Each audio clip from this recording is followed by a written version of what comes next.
Yes, ready, start. Mr.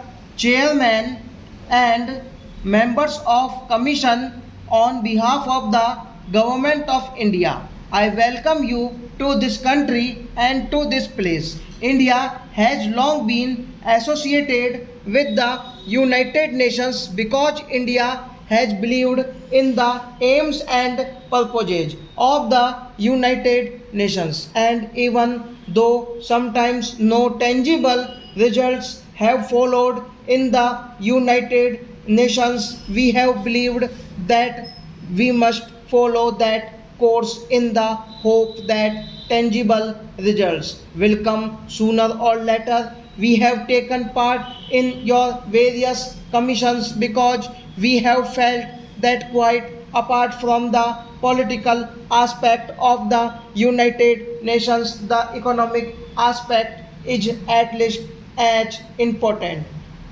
if not more important. Indeed, we cannot consider the one without the other.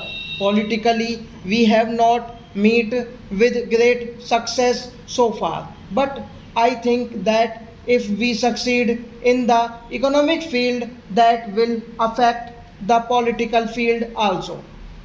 There has been talk in the past of one world in the political sense, but it is even more important to consider it in the economic sense. You are meeting here to deal with Asia and Asia's problems because we cannot escape looking at almost any problem expect in the global context today.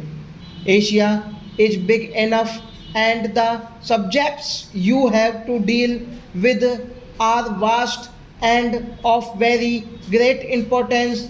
The governor of Madras referred to the numerous papers and memoranda that you have before you, and I feel rather overwhelmed when I look at all these fields and paper, and when I see all these experts, because I can only speak as a layman.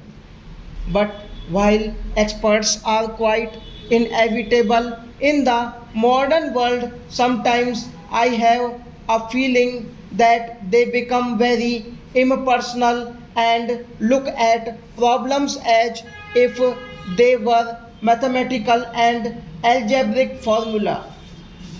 Well, we have to deal with human beings and the future of human beings and Asia, the area under survey, as a population of at least 1,000 million human beings in India, including Pakistan. There are 40% of those 1,000 million, that is 400 millions, and we have to deal with these vast numbers, practically half the world's population.